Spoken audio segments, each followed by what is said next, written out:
नमस्कार और स्वागत है आपका के क्रिएटर्स के इस विशेष कवरेज में। मैं हूं कार्तिक राणा। आज हम आपको लेकर चलने वाले हैं एक ऐसे स्थान पर जहां धर्म, श्रद्धा और आस्था एक साथ गूंजती है, जहां हर साल हजारों लोग आते हैं बिना किसी निमंत्रण के, केवल एक विश्वास को लेकर।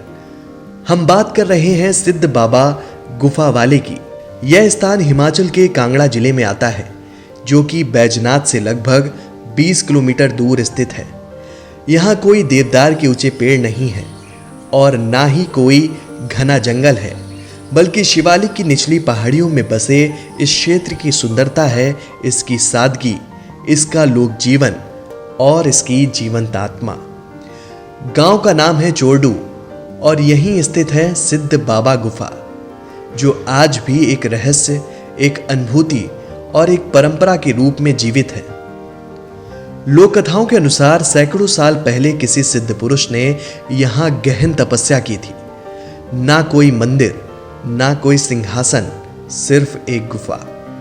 और उस गुफा में ध्यान की एक ऐसी आग जली कि आज भी उसकी ऊर्जा लोगों को यहां खींच लाती है। कहते हैं उन्होंने यहां वर्षों तक मौन साधना की और जब उन्होंने आंखें खोली तो इस धरती के लिए वो सिर्फ संत नहीं, सिद्ध बाबा बन चुके थे। इस गुफा को कोई भव्य मंदिर नहीं कहेगा, कोई बड़ी मूर्ति नहीं, ना ही स्वर्ण जड़ित दरवाजे, लेकिन यहां जो कुछ भी है वो है शांति, ऊर्जा और श्रद्धा। गुफा के अंदर आज भी वो जगह है जहां बाबा ने तपस्या की थी। दीवारों पर लगी कालिख, सौंधी सी मिट्टी की गंध और घंटियों की धीमी आवाज, सब मिलकर आपको किसी दूसरी दुनिया में ले जाते हैं।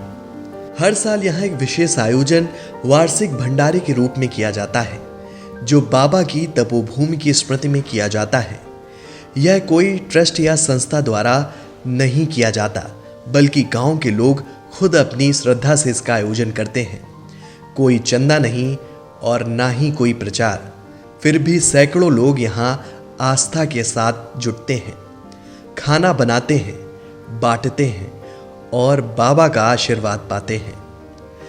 भंडारे में आप यहां पाएंगे पूरी सब्जी, चावल, खीर और चाय, पर सबसे बड़ा प्रसाद वो भावना है जिसके साथ ये सब परोसा जाता है। हर जाति, हर उम्र, हर वर्ग का इंसान एक साथ बैठकर भोजन करता है। यही है बाबा की दीक्षा, सेवा, समर्पण और समानता। रात को कीर्तन का आयोजन भी करते हैं। ऐसा लगता है जैसे पूरा गांव एक परिवार बन जाता है। गुफा तक पहुंचने के लिए आपको थोड़ा पैदल चलना पड़ता है, पर उस सफर में भी एक आध्यात्मिक अनुभूति होती है। जैसे जैसे आप ऊपर चढ़ते हैं, वैसे वैसे मन का बोझ हल्का होता जाता है। बाबा के पास पहुंचने से पहले ही ऐसा लगता है जैसे आपकी हर बात सुन ली गई हो। इस स्थान की एक और खास बात है, यहां कोई पुजारी नहीं, कोई फीस नहीं। जो आए वो श्रद्धा से आए और जो पाए वो अनुभव के रूप में अपने साथ लेकर जाए। चोरडू गांव के लोग बताते हैं कि उनकी कई पीढ़ियां बाबा को मानती आ रही हैं। शादी हो, घर बन रहा हो या परीक्षा की चिंता हो, हर शुभ कार्य से पहले बाबा के दर्शन जरूरी माने जाते हैं।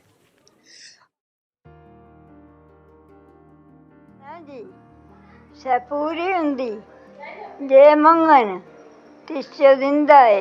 हाँ जी, कहना आहा ये जो डंगरियां बकरियां नेनियां ना जी, फिर ते तू गलाना भाई देखिया मिर्गा मार गया रोने के न कि चलुआ बेडुआ कने छोंदा जी। परमेश्वर सिद्ध बाबा मानते बच्चे नहीं होना, तिन्हां ते बच्चे हुंदे।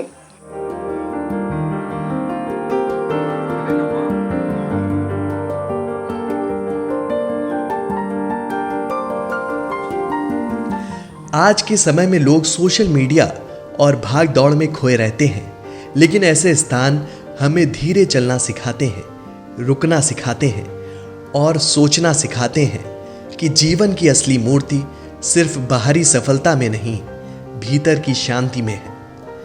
सिद्ध बाबा गुफा वाले ये नाम सिर्फ आस्था का नहीं, बल्कि एक परंपरा का है, एक अनुभव का है और उस ऊर्जा का है जो उस साल हजारों लोगों को खींच लाती है, बिना किसी निमंत्रण के, सिर्फ श्रद्धा के कारण। अगर आपके जीवन में भी कभी अंधेरा महसूस हो रहा हो या मन में कोई सवाल हो जिसका जवाब दुनिया नहीं दे पा रही हो, तो एक बार यहाँ जरूर आइए। चोरडू के इस छोटे से गांव में बाबा से मिलिए, शायद जवाब यही मिल जाएगा। मैं कार्तिक राणा आपसे अब विदा लेता हूं इस श्रद्धा यात्रा के साथ। फिर मिलेंगे के क्रिएटर्स के अगले एपिसोड में। तब तक के लिए जय बाबा दी।